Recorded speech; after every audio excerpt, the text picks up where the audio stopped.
Alright guys, feast dries upon the next restoration project. Well, one of them. I also have an East India Trading Company 1770 Brown Bess coming in that I'm going to restore for a fellow YouTuber. But this is my personal restoration project. I found this Mark III Snider Enfield here locally for 350 bucks, and it's in pretty decent condition, and I'm going to go through and probably spend 20 or 30 hours on it, and I'm going to return it to almost museum quality. So I've already done my initial takedown of the gun. I always take them apart as soon as I get to it to see if they're even worth the effort, because you never know what's going to show up underneath that stock. So I've put it back together after an initial clean and run through, and I'll let you guys take a look at it, and this will be kind of the before video. I'll have a few in-process clips, and then we'll have an after video and a range trip. So it'll be a fun process. So let's take a closer look. Here's a look of the lock. As you can see by the gap between the lock and the barrel, this lock is probably not the original lock. However, even though it is kind of pitted on the outside and kind of worn, the inside, which you guys can't see, is excellent. The sear, the tumbler, all the springs in there, the main spring, the trigger spring, are all in excellent condition. It's a great lock. It just needs some finish work done to it. The stock, however, needs a lot of work. It's got some kind of shellac on it. That's gonna have to come completely off, and I'm gonna do my best to bring out the original finish. Here's a look of the lock nails. As you can see, the brass washers behind them have gone green. There's a look of the breech. There's the breech block here. You can see BSA Co. and the Snider patent markings, the rack number.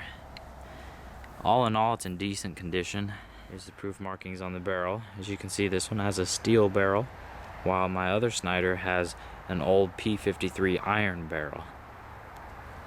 There's the rear sight. So the wood isn't too bad. We got some places where there's some major chipping, like right there, but nothing too severe. We got quite a bit of rust, surface rust, on all the major parts. Very, very little bluing left. The Sniders originally came blued.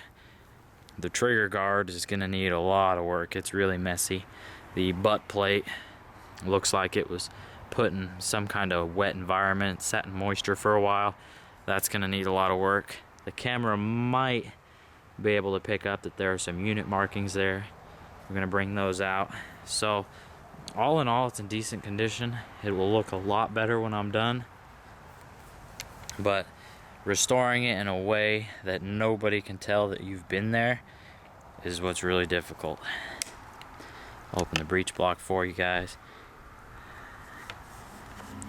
When I first got it, this was totally seized. You could not for the life of you pull that back at all, but I've since taken it apart, run it through some cleaner.